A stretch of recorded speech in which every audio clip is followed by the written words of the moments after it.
The bill has passed in the Senate, along with another $76 billion worth of bills just waiting final approval in Congress. I have all the details and today's top headlines right here in this video. Let's get right into it. All right, so yet again, we have a lot to talk about as things are changing very, very rapidly. So let's quickly work our way through some of the top headlines that just hit the wire today. And then, of course, we can talk about the billions and billions of dollars that are already passed as well as waiting final approval in Congress. So first off, yet again today, we have hit another new all-time high record when it comes to the national average for 1 gallon of gas. Today's price is coming in at $4.59 per gallon. Now here's the thing. Since Friday of last week, so for 1 week straight here, every single day over the last week, we've been reaching a new all-time high record when it comes to the national average for 1 gallon of gas. This should not be happening. We should not be seeing new records every single day. Something is very, very wrong here. We should not be seeing prices move up this significantly every single day. This is nuts. I mean, seriously, this is unbelievable what's going on right now. Now, here's the thing. In just a short amount of time here, we're going to be entering into the official driving season for the summer months. As a result of that, demand is going to pick up, and this is going to drive prices even higher. As a result of what the analysts and experts are saying right now, they're saying that we're likely going to be seeing $5 per gallon before soon, as in like very, very soon here within the next couple of weeks, we're likely going to see $5 per gallon. At the same time, yesterday alone, California reached $6 a gallon. For the first time in history, California, $6. Well, here's the thing that's also interesting about that. JP Morgan, which happens to be one of the biggest banks in the world, actually came out estimating that by August of this year, we're likely going to be seeing $6 per gallon. So, wow, I mean, seriously, if I don't even know what to say about it. I mean, seriously, that is unbelievable. $6 per gallon. I actually saw a separate report yesterday. And again, I had no intention of talking about this, but I thought this was actually very interesting. I forget the location, but it was somewhere maybe in like the Carolinas, I think. I'm honestly not really sure. I forget where this happened, but I saw this article that was talking about some gas pumps around the country are reprogramming to now account for $10 per gallon of gas. So apparently gas pumps right now don't have it within their, settings or technology or screen space. I'm not really sure how it works, but apparently they're not programmed right now for $10 per gallon of gas. But I saw this article that in some locations, in some of the southern states, apparently they are reprogramming their pumps to start accepting $10 per gallon of gas. If that gives you any glimpse into where we may be going at some point. That's a scary thought, right? If that's the case, $10 per gallon of gas, I imagine there's probably not going to be that many people driving anymore. Just an assumption. I don't really know. I'm not really sure what the driving habits are or what the threshold is where people finally hang up the keys and say, I'm done. I can't do it anymore. I'm going to get myself a bike. You know what I mean? Or I don't know what the situation is going to be, but that is unbelievable. So these are some of the top headlines that hit the wire today as well. Now also, as long as we're talking about JP Morgan, let's quickly talk about a note that they also released as well, talking about the health of the economy right here in the United States and what they're projecting going forward as we continue to hear many analysts and experts once again calling out recession, as in recession, watch out. We are entering into a recession and it is going to be a pretty bad one. So again, nobody really knows how much it's going to be or even if a recession will actually hit this country, but that's what they're saying. And we'll have to continue watching this. However, JP Morgan was out with a separate note calling on their estimates for GDP, gross domestic product. In other words, what do we produce right here in the United States, right? So the United States typically produces trillions of dollars worth of production every single year, right? Products, goods, services, just total output here in the United States. However, JP Morgan actually came out with this note where they were lowering their estimates for GDP in the United States for the second half of 2022 and the first half of 2023. So their estimates were 3% for the second half of 2022, which they've now lowered down to 2.4%. Well, for the first half of 2023, their estimates were 2.1%, and now they've lowered it down to 1.5%. So you can see here, even the biggest bank in the world is not exactly all that confident with the United States economy right now with things that are currently going on. So again, Only time will tell, and the best thing we can do is continue to ride this wave out, and hopefully we can stay up on top of the wave rather than being, taken under with it. So, I don't know. Something seems really, really wrong here. Again, I'm not here to take sides politically. I'm not here to tell you what to believe or what to think, but this should not be happening. Something is very off right now, right? So, first off, I'd love to hear your comments down below. Do you think all is fine and dandy, or do you think something is severely wrong here?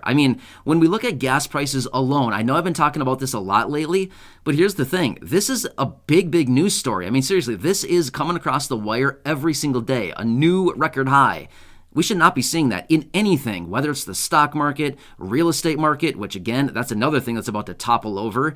It kind of already is slowing down. But again, we should never see record highs every single day in any asset class or anything. We should not be seeing that. If we're seeing that, that is a sign of something very wrong. It's either irrational exuberance, as in people buying because they're very excited. It comes out in possibly fear or scarcity, or people are scared. Maybe it comes out of lack of supply. There's all kinds of different things that are coming in right now. But again, something is very wrong with this picture. So anyway, I like to keep you posted with things that are actually going on. All right, now let's quickly talk about some bills that are working their way through Congress. There's over $100 billion worth of bills that have either been passed and or basically just moments away from being passed in Congress. So let me tell you about all the details. Number one, late yesterday evening, the House of Representatives passed a $28 billion bill to address the baby formula shortages here in the United States. So according to what I was reading on this, apparently this $28 billion is going to be going to the FDA. So they'll be taking that money, and apparently they'll be distributing and doing maybe some increases in staffing or whatever they're going to do with it. But apparently this money is going to go to the FDA to help kind of shore up the baby formula shortages. So that's what's going on with $28 billion. Again, that was passed through the House of Representatives late yesterday. We're just waiting on that final approval out of the Senate, if they even do it in the first place. Okay, so that's one more thing that's going on. Next, a $48 billion bill is sitting in the Senate right now. And now this one seems a little bit nuts again. But again, this is sitting out there right now. $48 billion package for businesses that have been impacted by COVID. Okay. Are there still businesses being impacted by COVID? I guess maybe there could be, but this one is specifically focused on venues, entertainment, gyms, things like this. So they have $48 billion that they want to push out to help out all these businesses that have been impacted negatively as a result of COVID. Well, as you can probably imagine, there are a number of lawmakers coming out and saying, no, there's no way. We are not passing an additional $48 billion to give it out to businesses and further exacerbate the inflation situation that's currently going on right now. Do these businesses really need $48 billion more of just money, slush fund money that who knows what they're going to do with it? So anyway, that's essentially what some of the lawmakers are saying. There is no way we're going to pass another $48 billion to go out to businesses. That ship has sailed, and no, that's basically what they're saying. So we will see about that one. Chuck Schumer, the leader of the Senate on the Democratic side, of course, is very much sold on this package. And of course, he wants to get this thing done immediately because venues, entertainment centers, and gyms need this money. Well, I'm gonna be honest with you. I need the money too, right? You want to cut me a check for $48 billion? I think all of us here in this community need the check too. So, hey, Congress, you want to cut a check for $48 billion for everybody here on the channel? I think we all need the money just as much as the gyms do, right? So, anyway, again, I don't try to instill my opinions into these videos, but at the same time, sometimes it's just like, you've got to be kidding me. What about the people, right? The people are the country, right? We don't have business without people. We don't have an economy without people. We don't have an industry. We don't have anything without the people. If the people are struggling, can't put the food on the table, if the people can't drive because gas is through the roof, and if people can't do anything because we're stuck at home because we don't have any money to do anything, even turn the lights on, we don't have an economy. We don't have an industry. We don't have gyms and entertainment centers. You know what I mean? So, again, I think all of us are kind of barking up the same tree here saying, what about us? Hello? Does anybody recognize us, the American people? So anyway, we'll leave it there before I get off onto a little rant again, right? All right. Anyway, let's quickly talk about what came out of the Senate now. So Last week, the House of Representatives voted on and passed a $40 billion package to send over additional relief to Ukraine. Remember that package? It passed through the House of Representatives like 386 to, 97, I think. I think those were the numbers maybe. I could be off a little bit. Honestly, I don't remember exactly, but I talked about it in separate videos. But anyway, now it has gone to the Senate, and yes, they have passed it. So even though there were a few senators who did vote against this and said, no, we need to look out for the people here in the United States first. We do need to actually, address some of the concerns we have here in this country first. Either way, it did still pass. So now it goes on to the president. I haven't seen any indication out of the president yet if he's going to sign it, but usually it's pretty much a rubber stamp at this point, right? If it works its way through the House and the Senate, usually it's going to get passed by the president. I can't really imagine any situation where they would actually work together as in Congress, work on a bipartisan basis, do all that work, and then go to the president and him not sign it. That's just doesn't really work that way anymore these days, right? At some point, yes, that typically it has worked, and that has been the case, but these days, no.